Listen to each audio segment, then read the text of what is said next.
देखिए हम लोग पढ़ रहे थे कंजंक्शन और ये है कंजंक्शन का वीडियो नंबर 3। इसके पहले के 2 वीडियो में हम बात इस पे कर चुके हैं कि कंजंक्शन क्या होता है। सबसे पहला वीडियो, दूसरा वीडियो इस बात पे था। थोड़ी सी हमने आपको 10 क्वेश्चन कराए थे प्रैक्टिस का, और ये आज की क्लास में हम लोग कर रहे हैं practice of conjunction part number 3 यानी कि वीडियो नंबर 3 है ना। तो 10 तक पार्ट 2 हो गया था, 11 से लेके कुछ यहाँ 15 तक है, और आई थिंक 5 प्रश्न और करवाएंगे और आज कंजंक्शन खत्म हो जाएगा। तो आपको क्या करना है कि इससे ज़्यादा नहीं पढ़ना है, जितना पढ़ाया जा रहा है सिर्फ इसको ध्यान से पढ़ लेना है, ठीक है। चलिए स्टार्ट करते हैं, है ना। देखते हैं इसमें क्या क्या भरा जाएगा। सबसे पहला है student have left the classroom before the teacher, है ना। विल इंटर भरा जाएगा या हैज़ इंटर्ड या इंटर्ड या इंटर्स, है ना। समझिए यहाँ पे कंजंक्शन आया है बिफोर। कौन आया है? बिफोर। ये है कंजंक्शन, है ना, ठीक है ना। और यहाँ पे आया है हैव। क्या आया है? हैव। मतलब यहाँ पे है प्रेजेंट परफेक्ट। क्या है? प्रेजेंट परफेक्ट, है ना। और ये बिफोर से जुड़ा गया है। तो जब भी कोई सेंटेंस बिफोर से कनेक्ट है और इधर पे प्रेजेंट परफेक्ट है, तो याद रखना इधर पे प्रेजेंट इंडेफिनिट होगा। इसी को सिंपल प्रेजेंट कहते हैं। इसलिए इंटर्स वाला ऑप्शन सही हो जाएगा। ये गलत हो जाएगा, ये गलत और ये गलत, ठीक है ना। ये छोटी छोटी बातें हैं जो आपको याद रखनी है। दूसरा देखते हैं, प्रिया हैड फिनिश्ड हर लंच, यानी कि प्रिया जो है वो अपना लंच कर चुकी थी, ठीक है ना। बिफोर द बेल यानी घंटी बजने से, यानी जो प्रिया है अपना लंच खत्म कर चुकी थी घंटी बजने से पहले। कभी भी याद रखना अगर यहाँ पे पास्ट परफेक्ट हो, क्या हो? हैड किस में आता है? तेज से बोलो।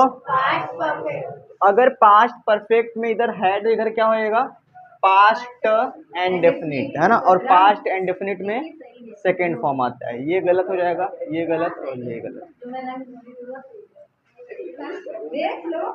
ठीक है जी। इसको ध्यान से देखते हैं। The train dash before I reach the station. ध्यान से देखो ये क्या है? ये पास्ट इंडेफिनिट है कि नहीं है? है ना। तो यहाँ पे क्या रहेगा? Past perfect. मैंने क्या बताया? बिफोर है, यहाँ पे पास्ट परफेक्ट, यहाँ पे पास्ट इंडेफिनिट, है ना। तो यहाँ पे क्या हो जाएगा? Had started. ये गलत, ये गलत और ये गलत। आगे बढ़े, है ना। 14th और 15th ये काफी इंपॉर्टेंट है, इसको ध्यान से देखना, बहुत ध्यान से, ठीक है। यहाँ पे क्या है? आई, फिर डैश, अ लेटर, वेन। यहाँ पे बिफोर नहीं है, यहाँ पे क्या है? वेन है ना। और यहाँ पे भी क्या है? वेन है। ध्यान समझना। आई है, a letter, she knocked at the door, यानी यहाँ पे मेन वर्ब की सेकंड फॉर्म आ रही, मतलब यहाँ पे क्या है? Past indefinite. अच्छा जी, दूसरे हम देख लेते हैं। We dash in the river when it was raining. अच्छा, वाज रेनिंग ये किस में आता है? पास्ट कॉन्टिन्यूअस, है ना। तो देखते हैं कि कैसे भरा जाएगा, है ना, कैसे भरा जाएगा, ठीक है। बहुत ध्यान देखना। अगर मैं कहूँ, ध्यान समझो बहुत ध्यान से, यहाँ पे क्या है? When she knocked at the door, यानी कि जब उसने दरवाजा खटखटाया, है ना। तो जब उसने दरवाजा खटखटाया तो क्या हुआ? ध्यान समझना। व्हेन का मतलब यहाँ पे क्या होगा? जब। व्हेन का मतलब क्या होगा? जब। यानी कि आई रोट अ लेटर, मैंने एक पत्र लिखा जब उसने दरवाजा खटखटाया। या आई हैड राइटिंग। अच्छा, हैड के साथ राइटिंग हो सकता है? इसको तो पहले गोली मार दो। कभी हैड के साथ आईएनजी फॉर्म हो सकता है? नहीं हो सकता। आई हैव रिटेन, मतलब कि मैं लिख चुकी थी।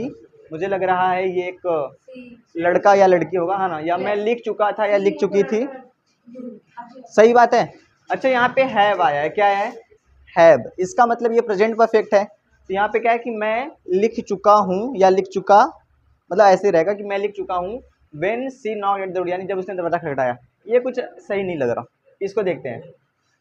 आई वॉज राइटिंग, मैं लिख रहा था जब उसने दरवाज़ा खटखटाया। ये कुछ सही लग रहा। तो सिंपल सा कुछ सही लगने से मतलब नहीं है, जब भी, ध्यान से समझो, तब भी, है ना। मैंने आपको पढ़ाया है, एक होता है इंडिपेंडेंट क्लॉज। क्या होता है? इंडिपेंडेंट क्लॉज, इसी को कहते हैं मेन क्लॉज। क्या कहते हैं? मेन क्लॉज, या इसी को कहते हैं प्रिंसिपल क्लॉज। क्या कहते हैं? Principal clause. किसी को कोई दिक्कत है ना? यहाँ पे क्या है, when she knocked at the door, जब उसने दरवाजा खटखटाया। तो बताओ ये डिपेंडेंट क्लॉज है कि इंडिपेंडेंट? जल्दी बताओ। जब उसने दरवाजा खटखटाया, यहाँ से बात पूरी क्लियर है? कोई बात क्लियर है? नहीं है ना? यानी ये जो बात है किसी बात पे निर्भर है, इसको कहेंगे डिपेंडेंट क्लॉज। क्या कहेंगे? Dependent clause. तो कभी भी अगर व्हेन से, ध्यान से समझना, कभी भी अगर व्हेन से दो क्लॉज जुड़े हैं, एक इंडिपेंडेंट एक डिपेंडेंट, तो यहाँ पे क्या रहा है? Dependent clause. जब उसने दरवाजा खटखटाया, है ना? तो हमेशा याद रखना, अगर व्हेन से इंडिपेंडेंट और डिपेंडेंट क्लॉज जुड़े हैं तो यहाँ पे क्या होगा मैं बता दे रहा हूँ।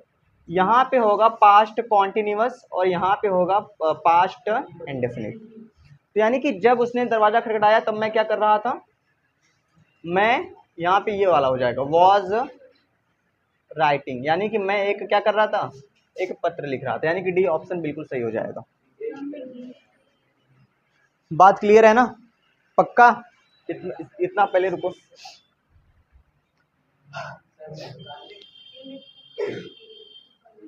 बात क्लियर है ना? पक्का? इसको लिखो फटाफट से। अगला देखो, अगला क्या है? When it was raining, यानी कि जब बारिश हो रही थी। अच्छा, जब बारिश हो रही थी तो क्या? जब बारिश हो रही थी तो क्या, है ना? ये क्या है? Dependent clause. क्या है? Dependent clause. तो आप सोचेंगे अगर ये डिपेंडेंट क्लॉज है तो इधर पे इंडिपेंडेंट क्लॉज होना चाहिए, और अगर इंडिपेंडेंट क्लॉज और डिपेंडेंट क्लॉज व्हेन से जुड़ा होता है तो इधर पास्ट कॉन्टिन्यूअस होता है, इधर क्या होता है? Past indefinite. इसमें क्या है? इधर पहले से यानी उधर के साइड क्या है? पास्ट कॉन्टिन्यूअस है। तो आप सोचेंगे इधर पास्ट इंडेफिनिट होगा। तो देखते हैं कि ऐसा कोई मिलता है क्या। यहाँ पे हैव बीन बाथिंग है, वेयर बाथिंग है, और आर बाथिंग, और यहाँ पे डिड बाथ है ना? तो इसमें क्या भरना चाहिए, है ना? ये जो होगा ये सेंटेंस के मीनिंग पे जाएगा। किस पे जाएगा? सेंटेंस के मीनिंग पे। कैसे? अच्छा, हैव बीन बाथिंग ये तब लगाते हैं ना जब टाइम एम की बात हो। किसकी बात हो? देखो, जो भी एमसीक्यू आप करना, कई बार इस बेस पे किया जाता है कि क्या नहीं हो सकता, इसमें तो टाइम की बात नहीं हो रही है, तो ये तो नहीं लिख सकते हम लोग। बात क्लियर है ना? अच्छा, वेयर बाथिंग भी हो सकता है, आर बाथिंग भी हो सकता है, और वहाँ पे लिखा है डिड बाथ। बात क्लियर है जी, है ना? अब मुझे एक बात बताओ, वी डिड बाथ ऐसा हो सकता है? अगर वी डिड बाथ लिखेंगे तो इसका मतलब ये है कि ये बन जाएगा पास्ट इंडेफिनिट का अफर्मेटिव, और पास्ट इंडेफिनिट के अफर्मेटिव में डिड नहीं आता। सिंपल है। पास्ट, अगर यहाँ पे आप लिखेंगे डिड और फिर क्या लिखेंगे? बाथ। तो ये बताओ, सब्जेक्ट हेल्पिंग वर्ब, ये पास्ट इंडेफिनिट हुआ कि नहीं हुआ? तो पास्ट इंडेफिनिट के अफर्मेटिव में डिड कहाँ आता है ना? तो गलत हो गया ना ऐसे करके। बात क्लियर है ना?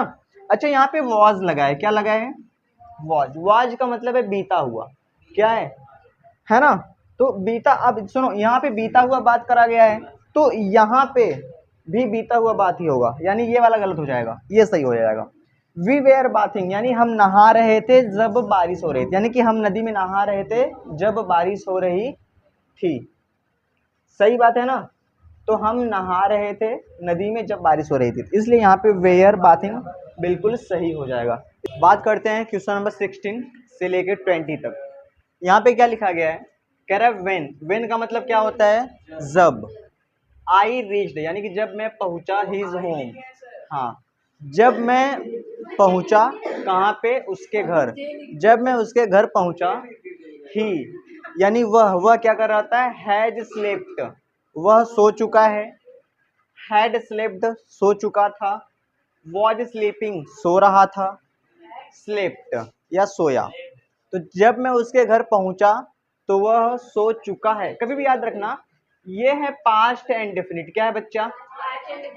तो ये हैज तो प्रेजेंट में आता है ना, क्योंकि बात बीती हुई हो रही है तो बीती हुई बात होगी, ये प्रेजेंट गलत हो जाएगा।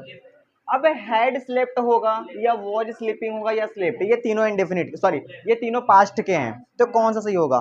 इसमें सही ऑप्शन होगा सी, ये गलत हो जाएगा और ये गलत हो जाएगा। पूछो क्यों? ये बिफोर से नहीं जुड़ा है, ये बिफोर से नहीं जुड़ा है कि इधर पास्ट परफेक्ट है तो इधर पास्ट इंडेफिनिट होगा, या इधर पास्ट इंडेफिनिट इधर पास्ट परफेक्ट होगा, ऐसा नहीं है।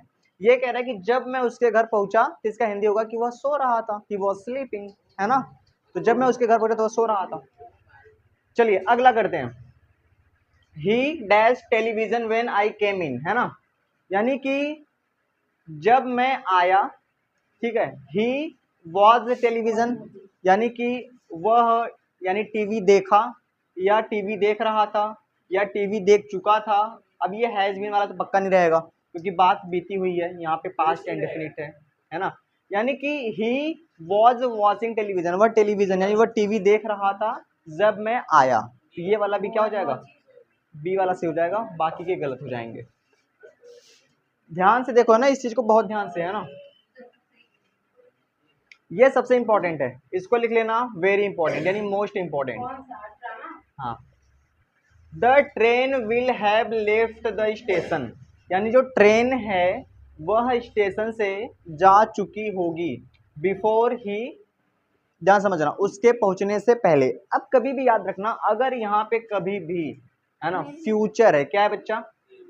फ्यूचर परफेक्ट हो, चाहे फ्यूचर इंडेफिनिट हो या कुछ भी हो, है ना, हमेशा हमेशा यहाँ पे प्रेजेंट इंडेफिनिट होगा। क्या होगा? सॉरी, प्रेजेंट इंडेफिनिट होगा, है ना। इसका इसलिए डी वाला ऑप्शन हो जाएगा, ये गलत हो जाएंगे। The train will have left the station before he reach, यानी उसके पहुंचने से पहले ट्रेन जा चुकी होगी। अच्छा बताओ, इट हैज बीन रैनिंग, यानी कि वर्षा हो रही थी, फॉर लगेगा कि सिंस लगेगा? ये तो दोनों गलत है। क्या लगेगा? सिंस। याद रखना कि सिंस मॉर्निंग यानी सुबह से, है ना। सिंस फॉर कब लगता है पता है ना? जब कोई काम स्टार्ट हुआ है और कितना हुआ है ये ना पता चले। जैसे कि वर्षा हो रही है, सुबह से वर्षा हो रही है, अच्छा कितना हुआ, कितना घंटा हुआ, ऐसा कुछ जवाब मिला? अगर मैं कहता हूँ कि 2 घंटे से वर्षा हो रही है तो कितना हुआ? 2 घंटे, जवाब मिल गया ना। अगर जवाब मिल जाएगा तो फॉर लग जाएगा, और जवाब नहीं मिलेगा तो सिंस, इसलिए सिंस वाला ऑप्शन बिल्कुल करेक्ट हो जाएगा। ऑल्दो, यद्यपि, सी वर्क्स हार्ड, यद्यपि वह कठिन परिश्रम करती है, फिर भी सी फेल्स, फिर भी वह असफल हो जाती है। यहाँ पे फिर भी आया है ना, तो फिर भी का मतलब होता है येट। क्या होता है? येट, है ना। बट लगाना गलत होगा, देन लगाना गलत होगा, वेन लगाना गलत होगा, तो यहाँ पे हो जाएगा येट। और ऑल्दो के साथ येट लगता है, ये चीज़ आप हमेशा नोट कर लेंगे, है ना। यहाँ पे जो आपका कंजंक्शन का जो प्रैक्टिस है दे एंड हो जाता है, और इसी में से एग्जाम में आएगा, बिल्कुल चिंता करने की कोई ज़रूरत ना है, ठीक है। सबसे पहले कंजंक्शन का आपको इंट्रोडक्शन वीडियो देखना है, कंजंक्शन क्या होता है, डेफिनेशन क्या होती है, टाइप्स ऑफ कंजंक्शन क्या होते हैं, फिर पार्ट 1 पार्ट 2, है ना, ये बात खत्म। समझ में आया? ये है प्रैक्टिस।